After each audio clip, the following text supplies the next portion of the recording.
Comment bien débuter en Feng Shui sans te perdre en chemin? C'est ce que nous allons voir aujourd'hui dans cette vidéo. Je suis Aurélie, la fondatrice des Tisseuses d'Harmonie et je suis également formatrice en Feng Shui traditionnel et coach en relation à l'habitat. Alors les retours que j'ai de mon audience souvent ou des personnes qui me rencontrent pour la première fois, qui prennent contact avec moi, qu'elles soient débutantes ou même qu'elles aient déjà commencé un petit peu à avancer sur le chemin du Feng Shui, c'est qu'elles sont confrontées à différentes problématiques. Elles me disent: Aurélie, mais il y a plein de choses qui se mélangent, il y a différentes approches, différentes méthodes, je ne sais plus où j'en suis, je ne sais plus laquelle choisir d'une part, et puis des fois les choses se contredisent, on dit qu'il faut faire blanc, puis en réalité l'autre dit qu'il faut faire noir. Je suis perdue, le Feng Shui c'est vraiment trop compliqué, je n'y comprends rien, et du coup je ne sais pas non plus par quoi commencer dans mon habitation pour commencer à avoir des résultats. Ou alors je ne sais même pas si ce que j'ai commencé à faire s'est fait convenablement et si ça va pouvoir vraiment avoir un impact. Il y a même des personnes qui me disent: oh là là, mais en fait je suis persuadée que ce n'est pas possible pour mon habitation. Alors bien sûr, pour pallier à ça, c'est naturel, ces personnes vont chercher encore plus d'informations, que ce soit sur internet, les sites, les réseaux sociaux, les sites internet, les vidéos YouTube, etc. Il y a des personnes aussi qui se procurent des livres pour essayer d'avoir des informations qui sont un petit peu différentes. Mais je vais te donner le résultat d'avance, c'est que ça ne fait que créer encore plus de confusion. Alors je te rassure, je suis passée par là moi aussi, comme tout le monde, j'ai débuté. Et je te garantis que même au début de ma formation, il y a maintenant plus de 10 ans, c'était franchement pas une évidence pour moi. J'ai tout s'emmêlé dans ma tête. Alors je prenais toutes les informations, mais je me disais: oh là là, mais comment tout ça s'organise? C'est quoi la priorité? C'est quoi, etc. Jusqu'à ce que, à force d'emmagasiner des connaissances, à force surtout d'expérimenter, de pratiquer, il y a comme une sorte, j'ai eu comme un déclic, tu vois, un truc comme ça, et d'un coup, toutes les pièces du puzzle se sont assemblées et ça m'a donné un fil conducteur, un truc qui s'est ancré en moi, qui fait que je sais dorénavant comment fonctionne le Feng Shui. J'ai compris les rouages du Feng Shui et je sais qu'est-ce qui est prioritaire, qu'est-ce qui n'est pas prioritaire, où est-ce qu'on va dans de la finesse, où est-ce qu'on est sur des bases et donc qu'est-ce qu'il faut mettre en avant pour telle ou telle analyse. Et ça, c'est un truc mais méga précieux qui me sert encore et surtout aujourd'hui. En fait, ça m'a servi tout au long de mon parcours dans mon apprentissage en Feng Shui, donc aussi bien quand je me suis formée, mais après quand j'ai pratiqué le Feng Shui, et ça me sert également lors de mes transmissions de Feng Shui. Donc ça veut dire quoi? Ça veut dire que pour pratiquer le Feng Shui, j'ai une ligne claire sur laquelle m'appuyer, j'ai un fil conducteur, je sais quelles sont les priorités sur une analyse, quelles ne sont pas les priorités, ça me permet de rendre des analyses qui sont claires pour les personnes qui les reçoivent, et pour les formations, c'est la même chose, ça me permet vraiment de transmettre le Feng Shui d'une façon qui soit simple, claire, compréhensible et fluide. C'est souvent ce qu'on me retourne sur les formations, on me dit: tu as une façon simple de transmettre, mais en fait c'est parce que je m'appuie sur cet enseignement que j'ai appris, cette chose-là qui s'est clarifiée en moi, et du coup c'est naturellement que je le partage à mes élèves. C'est quelque chose aussi sur lequel je m'appuie même encore aujourd'hui, enfin encore et toujours aujourd'hui lorsque je veux me perfectionner, c'est-à-dire que je sais s'il y a un domaine ou un autre au sein du Feng Shui, un petit bout là sur lequel je voudrais aller un peu plus loin, creuser un petit peu plus, eh bien je sais également quelle est la priorité, où est-ce que ça vient se situer dans ce grand puzzle du Feng Shui.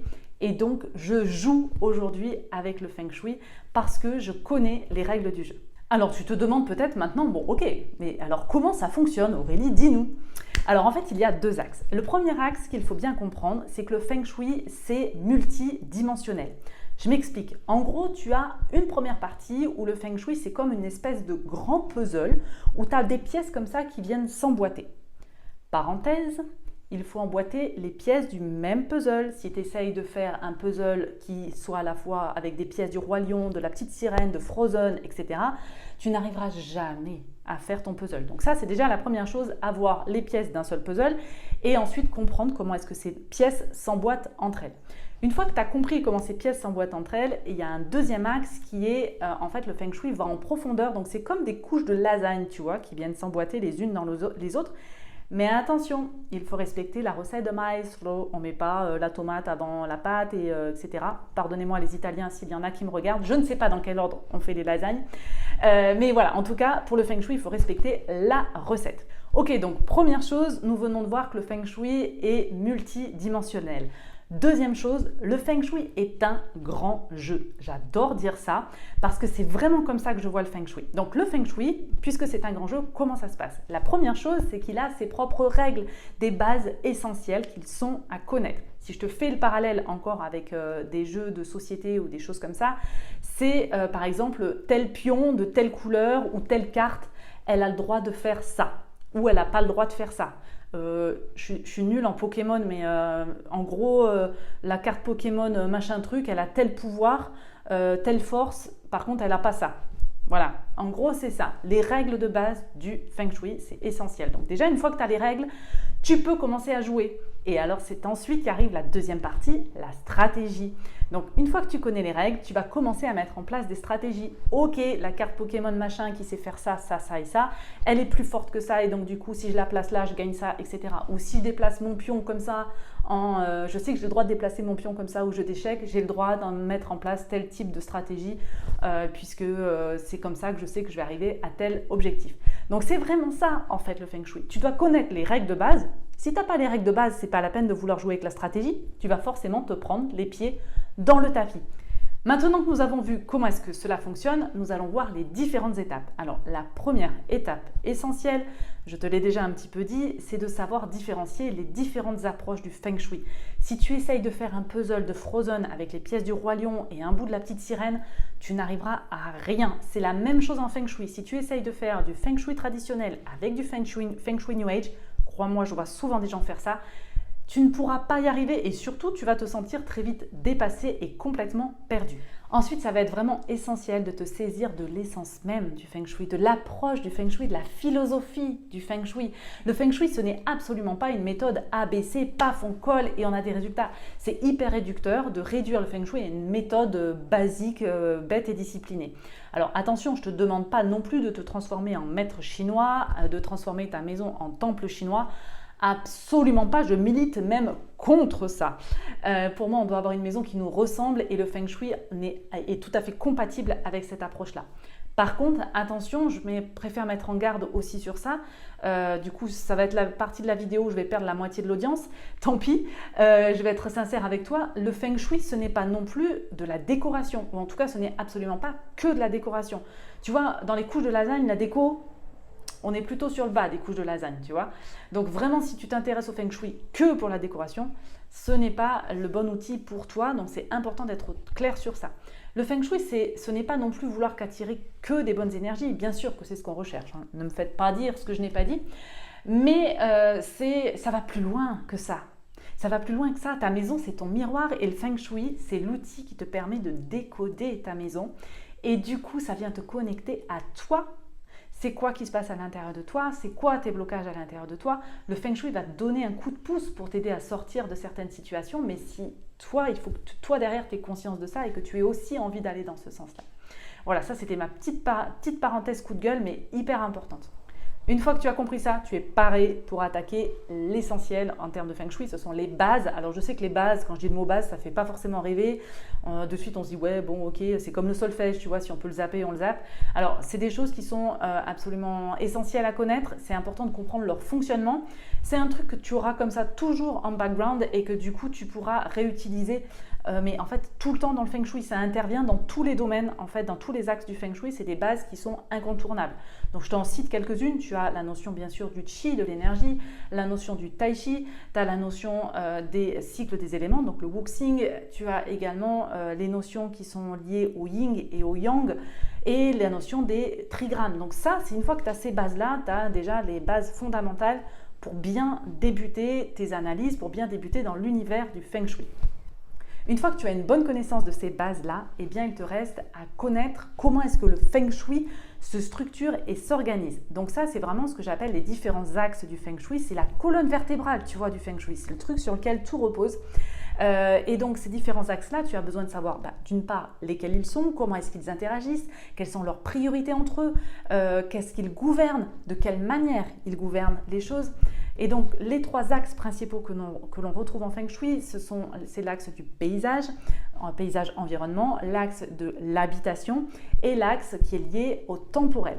pour chacun de ces axes-là, il te faut comprendre les bases essentielles et les règles du jeu. Ça revient à chaque fois. Mais ça, une fois que c'est structuré dans ta tête, mais c'est un jeu d'enfant parce qu'après, tu n'as plus qu'à aller piocher les autres bases que tu as appris avant et tu viens faire ta recette et c'est parti pour ta stratégie. Une fois que tu as passé ces différentes étapes, eh bien tout simplement, il ne te reste plus qu'à fixer tes priorités. Parce que nous avons tous des priorités différentes, nous avons tous des impératifs différents. Par exemple, peut-être que tu as prévu de déménager prochainement, peut-être que tu vas faire construire ta maison, peut-être au contraire que tu viens d'arriver dans un lieu et que tu as besoin de l'investir à ta manière. Donc en fonction de ça, eh bien tu vas choisir un axe ou un autre en termes de Feng Shui et tu vas le creuser à fond pour obtenir les résultats souhaités qui sont le plus adaptés à ta situation. Et enfin, je voudrais dire une dernière chose concernant ces différentes étapes. C'est hyper important parce que malheureusement, je vois trop souvent le cas. Ne te sers pas du Feng Shui comme un frein. Ne fais pas du Feng Shui un frein. Le Feng Shui est là pour t'aider en toutes circonstances. Ce n'est pas parce que tu es locataire que le Feng Shui ne peut pas t'aider. Au contraire, je suis la preuve vivante que même en étant locataire, le Feng Shui m'a permis de me sortir de situations qui étaient compliquées ou douloureuses pour moi. Donc vraiment, sers-toi du Feng Shui comme un véritable outil. Qu'est-ce qu'il te manque aujourd'hui pour pouvoir avancer de façon sereine sur ton chemin avec le Feng Shui? Eh bien, la première chose, c'est une compréhension claire. D'une part, une compréhension claire des différentes écoles qui existent, parce que si tu n'as pas une clarté sur les différentes écoles qui existent, tu ne pourras pas choisir laquelle te correspond et garder cet axe. Et si tu ne gardes pas ton axe, tu vas sans arrêt être détourné et être amené sans le vouloir sur d'autres méthodes qui vont finir par t'égarer en chemin. Ensuite, tu as besoin de bases solides, ces fameuses bases sur lesquelles le Feng Shui se repose pour toutes les analyses. Ça te permettra d'avancer de façon sereine sur le chemin du Feng Shui et surtout d'avoir quelque chose, une bonne base sur laquelle t'appuyer. Ensuite, tu as besoin d'une carte, d'un grand plan qui te permette de comprendre comment est-ce que les choses s'articulent, de comprendre comment fonctionne chaque chose, pourquoi est-ce qu'on va utiliser ça et quand on va utiliser ça et dans quel ordre et pourquoi. C'est essentiel d'avoir une genre de cartographie, d'une carte IGN pour savoir où tu te trouves sur ton chemin pour avancer de façon sereine. Alors moi, ce que je te propose maintenant, c'est d'imaginer passer de cette sensation à « je suis complètement perdu, je ne sais pas du tout où je vais, je pense que je suis en train de me prendre les pieds dans le tapis, je ne sais pas si j'aurai des résultats avec ce que je suis en train de faire ». Tu prends cette situation-là et maintenant, je veux que tu passes à « je suis maître de mes apprentissages ». Je sais où je vais, je sais pourquoi je fais ce premier pas et dans telle direction. Je sais pourquoi je dis oui à ça, je dis non à ça. Je sais quoi mettre en priorité parce que je sais que c'est bon pour moi. Je te propose vraiment d'imaginer faire sur ce chemin du Feng Shui, pouvoir avancer sereinement sur ce chemin du Feng Shui et pouvoir bénéficier de la puissance du Feng Shui. Et tout ça dans la sérénité parce qu'en fait, quand tu as une carte avec toi, quand par exemple tu enclenches ton GPS pour aller à un endroit, tu n'as plus à te préoccuper de te dire « Oh mince, peut-être que j'aurais dû tourner à droite ou alors c'était à gauche. Oh non, peut-être que je vais arriver dans une impasse. » Non, ton GPS t'amène naturellement et simplement vers la destination que tu as choisie.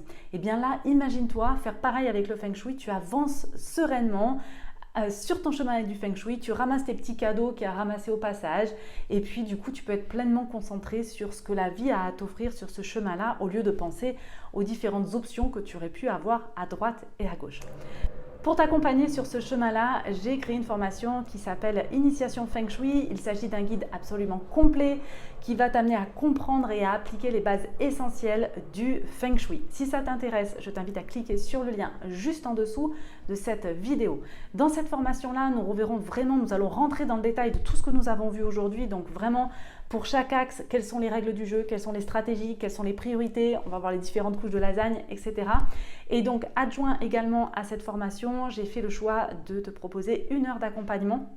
Donc c'est nouveau pour moi, c'est tout nouveau dans mes offres, donc 1 heure d'accompagnement où tu pourras me poser non seulement toutes tes questions, mais on pourra également voir ensemble comment fixer tes priorités. Tu pourras également bénéficier d'un coaching de relation à l'habitat si c'est le besoin que tu as. Donc ça c'est le premier bonus. Ensuite je t'offre avec la formation une cartographie, comme je te le disais, c'est hyper important de savoir où est-ce que tu te trouves pour pouvoir toujours prendre la bonne décision. Donc c'est vraiment un document qui te servira tout au long de ton avancée avec le Feng Shui. C'est un endroit où tu pourras toujours venir te référer pour savoir où est-ce que tu en es pour prendre ensuite les bonnes décisions. Également, joint à cette formation, eh bien, il y a des fiches outils. Toujours pareil, ça te servira toute ta vie dans le Feng Shui. C'est vraiment des outils qui te serviront, que tu débutes, que tu es avancé ou que tu sois même très avancé en Feng Shui. Ce sont des bases essentielles qui te seront précieuses. Donc, pour en profiter, toujours pareil, clique sur le lien juste en dessous et puis je te réserve également un autre petit cadeau en message privé. Je te dis à tout vite pour une prochaine vidéo. Je vous souhaite à tous et à toutes une belle découverte du Feng Shui et à très bientôt.